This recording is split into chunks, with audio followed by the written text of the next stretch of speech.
Karena kalau orang niatnya hanya karena disuruh oleh orang tua, niatnya hanya karena teman-teman sudah terlanjur nikah, sudah terlanjur ada rasa suka, ya, atau semua teman-teman sudah menikah sementara kita belum, akhirnya terdesak harus menikah, ini semua tidak dinilai ibadah. Makanya sering terjadi pertengkaran-pertengkaran dalam rumah tangga kadang-kadang dengan hal-hal yang kecil saja, karena memang dari awal bukan niatnya ibadah. Kalau ibadah pasti akan berbeda.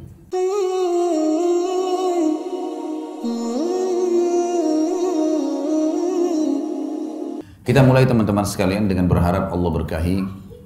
Kalau rumah tangga itu di dalam Islam adalah ajang pahala yang paling besar.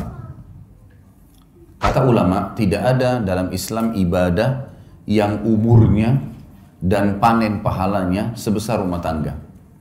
Karena mulai akad nikah sampai cucu turun-temurun semuanya pahala.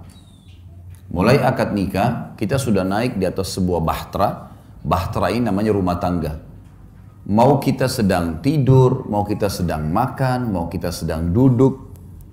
Intinya kita sedang berada di sebuah bahtera namanya rumah tangga. Itu per detiknya kita sedang menjalankan ibadah sebenarnya. Karena rumah tangga sendiri itu ibadah. Perintah dalam agama. Dan saya akan masuk ke kiat yang pertama. Mempertahankan rumah tangga adalah rumah tanggamu adalah ibadahmu. Maka ikhlaskan niatmu karena Allah. Itu yang paling pertama memang. Teman-teman sekalian, ikhlaskan niat. Menikah itu jangan karena disuruh oleh orang tua. Jangan menikah karena terdesak. Jangan menikah hanya karena suka. Jangan menikah karena semua teman-teman sudah menikah, tinggal kita sendirian. Semua ini teman-teman harus dibuang jauh-jauh. Kalau Anda di sini yang hadir sudah menikah dan dulu salah satu penyebab nikahnya karena 4 hal atau 5 hal tadi yang saya sebutkan itu, maka detik ini diubah niatnya. Karena kalau orang niatnya hanya karena disuruh oleh orang tua, niatnya hanya karena teman-teman sudah terlanjur nikah, sudah terlanjur ada rasa suka, ya, atau semua teman-teman sudah menikah sementara kita belum, akhirnya terdesak harus menikah, ini semua tidak dinilai ibadah. Memang harus diniatkan, saya menikah karena perintah Allah dan Rasulnya. Sebagaimana kalau saya sholat karena perintah Allah dan Rasulnya. Sebagaimana kalau saya puasa Ramadan karena perintah Allah dan Rasulnya. Saya haji dan umrah karena perintah Allah dan Rasulnya. Coba bayangkan kalau ada orang pergi haji, tujuannya dari awal niatnya adalah belanja. Misal, nanti kalau saya di Mekah saya mau belanja ini, saya mau belanja itu, kalau saya di Madinah mau beli ini dan seterusnya. Dicampur baur antara niat ibadahnya sama niat belanjanya. Bahkan ada orang karena niatnya belanja, pada saat umroh buru-buru mau selesaikan. Gak dinikmati tawafnya, gak dinikmati sa'inya, gak dinikmati zikirnya, doanya, buru-buru. Bagaimana selesai, masuk pasar belanja. Beda dengan orang dasarnya niatnya ibadah. Orang kalau niat ibadah Bapak Ibu sekalian, maka semua jadi mudah. Saya kasih contoh. Kalau ada orang pergi haji, niatnya ibadah, haji itu capek loh. Berangkat dari Jakarta saja misalnya ke Jeddah 9 jam. Belum masuk ke Mekah sejam 2 jam sampai di hotel. Belum kita harus tinggal di Mina, di kemah, jumrah, panas matahari, desak-desakan sama orang. Kemudian juga ada Muzdalifah, ada Arafah. Paket, capek sebenarnya, letih. Gitu kan? Setiap azan kita langsung ke masjid, walaupun jarak hotelnya jauh. Tapi subhanallah, orang kalau niatnya ibadah, pulang haji ditanya, Bapak Ibu yang sudah capek nih, sudah 40 hari di sana, 30 hari di sana, tanya mau haji lagi nggak? Pasti jawabannya mau. Kalau orang niat ibadah, dia mau lagi. Suka dukanya semua jadi mudah. Yang panasnya, yang makanannya kehabisan, yang hotelnya jauh, terlupakan semua. Yang antri panjang di imigrasi, dilupain semuanya. Karena niat ibadah itu berbeda. Orang kalau bangun sholat malam, dia niat memang ibadah karena mau berkomunikasi dengan Allah, mau beribadah kepada Allah, lain. Dengan orang yang hanya kebetulan pasangannya bangunin supaya dia bangun sama-sama. Atau mungkin karena teman-temannya lagi kebetulan nginap, misalnya di satu tempat seperti ini, nginap, kemudian teman-temannya semua buat program bangun sholat malam, dan dia ikut-ikutan. Beda sekali. Makanya harus diniatkan dari awal ibadah. Ada sebuah kata kunci dalam masalah ini. Semua yang berhubungan dengan kita teman-teman sekalian di muka bumi ini, tanda kutip ya, tanda kutip, adalah boneka-boneka yang sedang Allah titipkan. Saya bilang sama istri saya, dan saya juga sampaikan ke Bapak Ibu sekarang, saya juga sampaikan dalam pelatihan-pelatihan saya. Kalau kamu, saya bilang sama istri saya, adalah titipan Allah kepada saya anggap kamu tanda kutip boneka, tanda kutip yang Allah titipkan, mengatakan Khalid ini istrimu. Didik dia, lindungi dia, berikan dia hasil keringatmu, nafkahmu. Karena saya, maka saya akan berikan pahala, kau masuk surga. Saya bilang sama istri saya, sebaliknya, kamu juga begitu. Kamu menganggap saya, tanda kutip, adalah boneka, tanda kutip ya, yang Allah titipkan. Ini suamimu ya. Layani dia, cuciin bajunya, buatin masakannya, biologisnya, didik anaknya, jaga amanah rumahnya. Karena saya, kata Allah, saya kasih pahala, mati, masuk surga. Ini yang dimaksud dengan ibadah nih. Seperti itu kita memahaminya.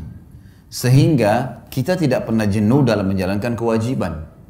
Coba bayangkan Bapak Ibu sekalian, di sini kita mulai dari bapak-bapak misalnya. Istri kita nggak pernah kita kenal sebelumnya. Begitu menikah, kita setengah mati banting tulang di luar sana, nagih utang, jual produk, bangkrut usaha, segala macam. Setelah selesai dapat hasil, kita tinggal kasih kepada istri kita.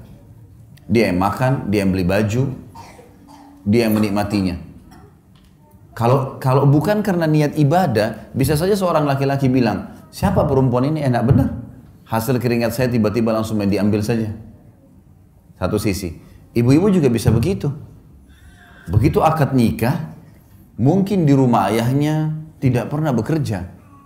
Tiba-tiba menikah, laki-laki yang tidak dikenal, cuciin bajunya, siapin sarapannya, layani biologisnya, segala macam. Hamil anaknya dia, spermanya dia. Kalau bukan karena ibadah, orang akan berpikir, siapa laki-laki ini? Gitu. Makanya sering terjadi pertengkaran-pertengkaran dalam rumah tangga kadang-kadang dengan hal-hal yang kecil saja, karena memang dari awal bukan niatnya ibadah. Kalau ibadah pasti akan berbeda.